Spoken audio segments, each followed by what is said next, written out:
Olá, seja muito bem-vindo a mais uma edição do programa Momento Agropastoril. No programa de hoje você vai conferir. No quadro Manaim Sustentável, falaremos de uma oficina do Seminário Unidos em Família. O grupo Ciência e Fé mostrou na prática como se tornar um protetor das abelhas. Veja também, Icapé realiza pesquisa com foco no melhoramento do manejo para impedir avanço da doença alternária na região serrana do Espírito Santo. Ainda traremos atualizações importantes sobre a gripe aviária no sul do Brasil. Não saia daí!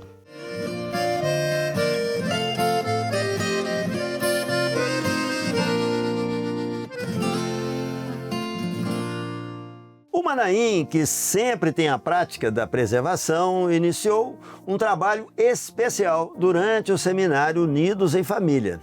Você participou, não é, Claudir? Sim, João, eu participei e vamos agora continuar falando sobre isso. Os membros do grupo Ciência e Fé estão preocupados com a diminuição da espécie da melípona capixaba, que está presente somente nas regiões serranas do estado do Espírito Santo. Diante disso, o grupo deu o start a um projeto que visa capturar essas espécies e direcioná-las para colmeias adequadas, para que ali possam se desenvolver e que haja aumento do plantel da espécie. Com isso, unidos em família, os participantes aprenderam a montar iscas para capturar enxames de forma segura, sem agredir os ninhos, utilizando as garrafas PET e, claro, tendo um preparo todo especial. Posteriormente, foi realizada uma oficina em que crianças e pais participaram juntos. Esse foi um momento de muito aprendizado, desenvolvido com o intuito de preservar as abelhas e cuidar delas sem o fim de colheita de mel. Muito interessante. E agora vamos chamar aqui no estúdio o pastor Glauco Lacerda para trazer um breve depoimento sobre essa experiência. Pastor Glauco, pode vir aqui conosco? Obrigado, pastor João, obrigado, Claudir, por este convite em vir aqui no programa falar de uma que é as minhas paixões, as abelhas nativas brasileiras. Muito obrigada, pastor Glauco, por estar aqui e para nós é um prazer ouvir mais sobre as abelhas nativas. Muito importante. Isso desperta logo curiosidade, né? Qual é a importância de criar ou cultivar? Qual que é a palavra certa, pastor Glauco? Cultivar ou criar? Criar, né? Criar abelhas. São animais silvestres, são animais típicos da nossa fauna. Diferente das abelhas que nós estamos muito acostumados, né, e que chamamos quem cria de apicultor. Sim. Né, são abelhas Apis mellifera, são abelhas que foram introduzidas no Brasil. Elas não são do nosso bioma. Diferente das abelhas que nós chamamos de abelhas sem ferrão. Sim. São abelhas nativas do Brasil. E o trabalho que foi feito ali no Manaim é muito importante. Por quê? O maior problema que nós temos é o desconhecimento. Então hoje, quando você encontra um ninho de abelha, você remete logo àquela abelha que ferroa, aquela abelha que por vezes é considerada uma abelha até assassina. Sim, sim. Né? E você faz o quê? Acaba matando essa abelha. E as abelhas nativas do Brasil, elas são importantíssimas para a nossa fauna e para a nossa flora. Por quê? Elas são grandes polinizadoras. As árvores nativas do Brasil dependem das abelhas para a polinização, para dar frutos que vão alimentar, né, outros animais, para dar sementes que vão permitir a procriação, né, das espécies de plantas no nosso país. Né? Por isso a importância de se desenvolver isso, dar conhecimento, principalmente às crianças, de que nem toda abelha é aquela abelha que ferrou. Sim, lá na oficina que eu participei, as crianças, a primeira pergunta que elas faziam, mas vai picar? Vai morder? Eu falei assim, olha, a abelha não morde, a abelha dá ferrão. Mas essa abelha, ela é boazinha, não tem ferrão. E elas ficavam mais seguras daquilo e curiosas de como fazer esse processo da captura, por que capturar. Poderia falar um pouquinho pra gente da importância de conservar essas espécies, principalmente nós focamos lá a uruçu capixaba ou melípona capixaba, que é uma espécie que a gente sabe que está em extinção e que ela está mais presente na Mata Atlântica dali, da região serrana do Espírito Santo. Isso. A melípona capixaba ou uruçu capixaba, né? Melípona capixaba é o nome científico. Uruçu, né, é um termo indígena, né, e que nós usamos como uma forma genérica de chamar essas abelhas grandes. Né? A uruçu capixaba ou a melípona capixaba, ela é uma abelha endêmica, ela só dá aqui nas matas frias da região serrana do Espírito Santo, de uma determinada altitude. E o Manaim, ele está nesta localização aonde ocorre naturalmente essa abelha. Essa é uma abelha que está em risco de extinção. Por quê? Porque grande parte das florestas, elas foram cortadas, né? Sim. Hoje as florestas que nós temos são de reflorestamento. O tempo de vida das florestas ainda não foi suficiente para que as árvores tenham um calibre grande o suficiente para comportar um enxame de abelha dentro, né? Então, o trabalho que é feito pelos meliponicultores, que são aqueles que criam estas abelhas, por que meliponicultor? Porque são abelhas meliponas. Então veio o nome meliponicultor. As apis, como eu havia falado, apicultor. Apicultor. Né? Então os meliponicultores, eles são fundamentais neste momento. Por quê? Porque grande parte dos enxames que nós temos de uruçu capixaba estão sendo, né, cuidados, criados por meliponicultores. E hoje, você fazer um trabalho desse é importante, porque parte dos enxames que os meliponicultores possuem hoje, eles são deixados para que eles façam repovoamento, né, das matas com estas abelhas.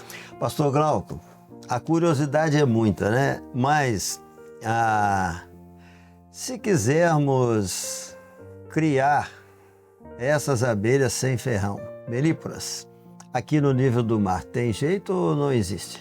A capixaba não, porque como eu disse, ela é endêmica, ela só acontece na montanha ali em região de mata fria. Mas no Brasil nós temos em torno de 40% das espécies de abelhas que nós podemos criar em caixas, né? Criar como meliponicultores, de todas que acontecem no Brasil. Então o Espírito Santo é rico.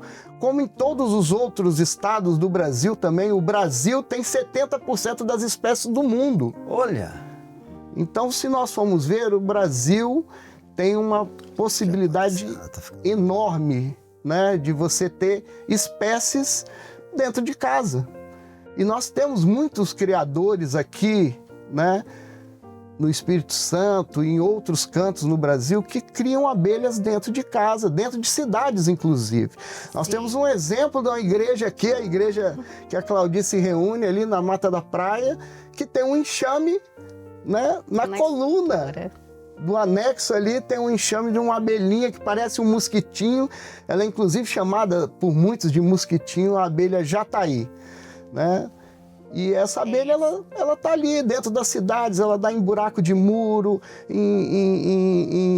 onde tem ali o relógio elétrico, né, o painel elétrico ali, às vezes a abelha entra, faz o seu enxame ali, e são abelhas que podem ser criadas em caixa. Claro, tem que ter um aprendizado, Nós não podemos simplesmente chegar e vou comprar uma caixa de abelha, vou botar na minha casa, não tem conhecimento nenhum, vai acabar, né, ali matando aquele enxame. Mas com um pouco de conhecimento, e para isso existem associações, nós estamos sempre dispostos a ensinar, a repassar o conhecimento que nós adquirimos, entendeu? Para que quanto mais pessoas tenham abelhas, e é um ciclo, né?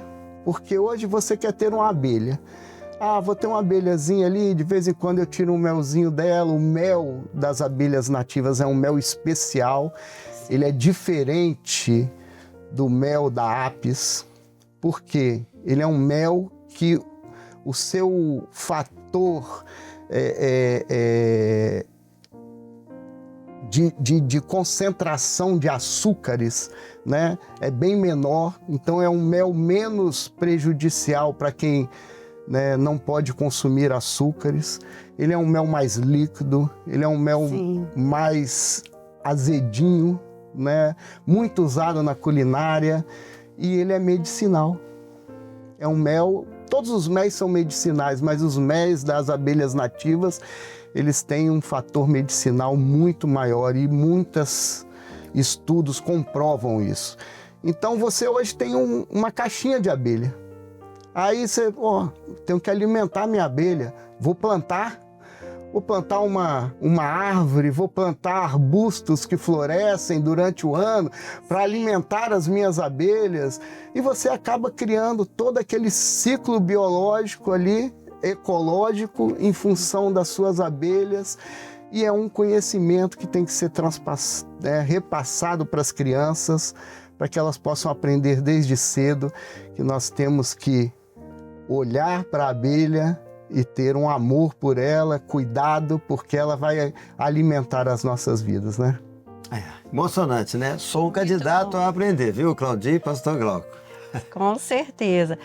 Pastor Glauco, quero agradecer a sua presença aqui e pedir para o senhor indicar quem está aqui no Espírito Santo, a que órgão pode procurar para poder ter um aprendizado sobre as abelhas sem ferrão. Sim, claro. Aqui nós temos algumas associações, né? Eu faço parte da Associação de Meliponicultores do Espírito Santo, AME-ES. Se você procurar na internet, AME-ES, vai encontrar o link do site, os telefones de contatos. Eu acho que esse é o primeiro ponto, né, para você ter um conhecimento. Qual abelha eu posso criar em casa? Tem abelhas que são menos defensivas, abelhas que são mais defensivas. Eu, particularmente, gosto muito da jataí. Tenho jataí. Gosto muito de uma abelha que é muito defensiva e que a gente não pode ter próximo das pessoas. E quando eu digo defensiva, irmãos, não é a abelha que vai atacar a pessoa. Mas é aquela abelha que quando você chega ali ao redor da caixa dela, né, ela vai achar o quê? Opa, tá acontecendo alguma coisa. Eu tô achando que aquela pessoa ali vai, né, mexer comigo. Aí vem enrolar no cabelo, às vezes entra no ouvido. Né? É a forma de defender da abelha. E a pessoa se assusta. Né? Mas são abelhas maravilhosas, né? Abelhas que a gente pode ter no nosso quintal e até dentro da varanda de casa para quem mora em prédios. Tá certo. Pastor Glauco, muito bom, interessante, né? As suas informações vai precisar voltar, porque o assunto deixa sempre uma interrogação nova, né? A TV Manaim agradece a sua participação aqui conosco e certamente vai contribuir com os nossos telespectadores. Amém. Obrigada. Estou sempre disposto. Obrigada, é só chamar. Glauco. Agora nós vamos conferir um depoimento do Leandro, que participou da oficina conosco. Eu achei uma boa experiência. Já há algum tempo que eu tenho até assistido vídeos para aprender a fazer essas iscas, mas aqui fazendo pessoalmente aqui, não é, de uma forma prática, eu pude aprender um pouquinho mais e certamente isso será muito útil, né, porque eu moro perto de uma mata e lá certamente eu vou conseguir iniciar essa pequena captura e quem sabe fazer uma colmeia para mim. Leandro, muito obrigada pelo seu depoimento e por participar da oficina. Agora, na reportagem a seguir, vamos falar sobre uma pesquisa realizada pelo INCAPER com foco no melhoramento do manejo para impedir o avanço da doença alternária na região do Espírito Santo. A região serrana do estado do Espírito Santo compõe o chamado Polo de Tangerina das Montanhas e são responsáveis por grande parte da produção da fruta no estado. Mas por trás dessa beleza, uma ameaça silenciosa e persistente tem tirado o sono de quem vive da terra. Olhando de perto na plantação, é possível ver a mancha da alternária nos frutos e também nas folhas das plantas. O Instituto Capixaba de Pesquisa, Assistência Técnica e Extensão Rural, o INCAPER, está na linha de frente dessa batalha. Uma força-tarefa de pesquisadores e extensionistas está mergulhada em um estudo aprofundado para entender e controlar a doença de forma mais eficaz e sustentável. Aqui a gente está numa área experimental, está fazendo no INCAPER, é um experimento do pesquisador Sebastião Gomes. Hoje ele aposentou, né, mas ele deixou aqui para a gente esse legado, que a gente pretende dar continuidade, né, recuperar algumas plantas aqui. O trabalho dele aqui, ele avaliou diferentes espécies, diferentes variedades de tangerina, tá, de meia estação, precoce, meia estação e tardia. Aí, qual era o objetivo dele? É aumentar essa janela de produção aqui na região, né? Ter variedades e a gente ter essas variedades que chegam, né? Que você consegue produzir antes ou depois da produção da tangerina, para você conseguir melhores preços, tá? E, além disso, ele avaliou são 12 variedades de tangerina que ele avaliou aqui em 2 porta-enxertos diferentes, que é o limão cravo e o citromelo swingo, para ver como que eles iam se comportar, essas 12 variedades iam se comportar nesses 2 porta-enxertos. Ele já tem, né, nessa pesquisa dele, alguns resultados que foram publicados no INCAPER, né, e a gente tentar aí recuperar algumas plantas, recuperar essa área experimental para a gente dar continuidade a esse trabalho dele. O primeiro passo da pesquisa acontece no campo. Durante semanas, as equipes do INCAPER visitam dezenas de pomares na região. O trabalho é meticuloso, coletar amostras de folhas, frutos e até do solo. Do campo, o material segue para o coração da pesquisa, o laboratório, e é ali que os segredos do fungo começam a ser revelados. Primeiramente, a gente coleta os frutos, folhas e tiramos uma foto. E após essa foto, a gente leva para o software e para uma escala diagramática para avaliação da severidade e incidência de doença. Aqui nós temos a imagem que a gente tirou pela foto, com uma alta precisão, e aqui temos a escala diagramática. Então, através dessa escala, a gente consegue quantificar quanto tem de severidade. Está vendo que essa escala varia de 0,1 até 25%. Então, essa é uma porcentagem da área lesionada no fruto.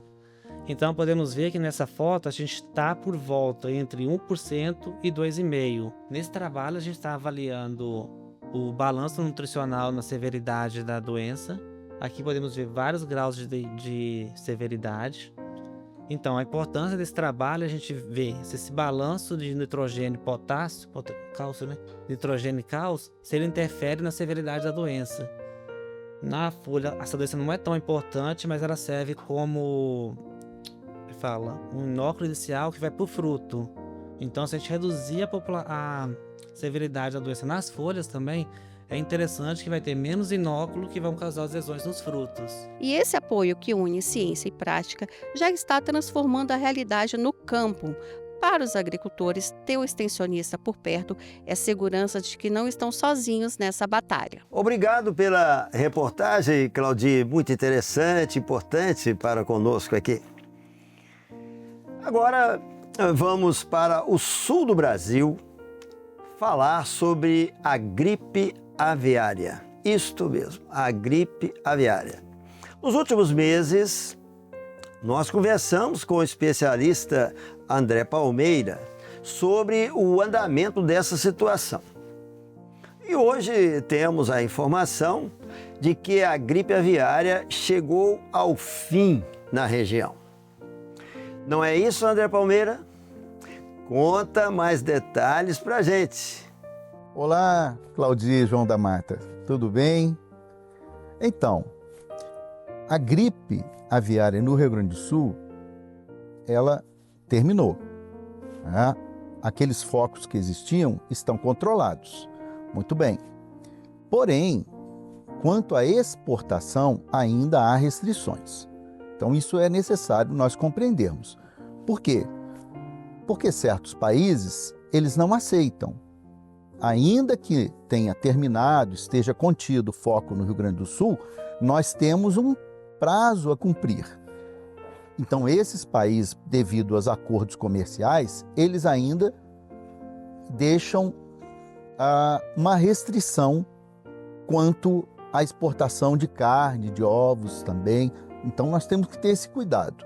Dos demais estados, estão liberados. Então, isso é importante, mesmo com poucas restrições. Mas os países que mais exigem ali um controle sanitário maior são a União Europeia, Canadá, né? Coreia do Sul, nós já citamos Japão, Chile. Então, eles têm algumas restrições, ainda que pequenas, para os outros estados, porque dentro do Rio Grande do Sul, infelizmente, ele vai ficar ainda um bom tempo aguardando para que possa novamente, né, as portas se abrirem e poder exportar. Mas o mais importante é que o país hoje é considerado livre. Nós tivemos um caso, gostaria de comentar rapidamente, aqui em Santa Catarina, no litoral, né, uma região chamada Meleiros, a presença do vírus também em aves não comerciais. São aves de fundo de quintal ou aves que nós podemos dizer assim de subsistência. Isso não impede, né? Não é esse o problema maior. O problema sempre se dá quando dá em aves comerciais. Então, nós estamos monitorando. O Ministério da Cultura, né? Os órgãos oficiais estaduais estão sempre atentos e a população deve ficar mesmo atenta, porque isso ajuda a todos nós e ao país para que possamos continuar o comércio. Então, agradeço mais uma vez, né, estar com vocês nesse programa e mais informações estamos à disposição. Obrigada, André Palmeira, pela sua contribuição mais uma vez. Assim, chegamos ao final de mais uma edição do programa Momento Agropastoril. Voltaremos na próxima semana, se Deus quiser, com mais informações do campo. Até lá!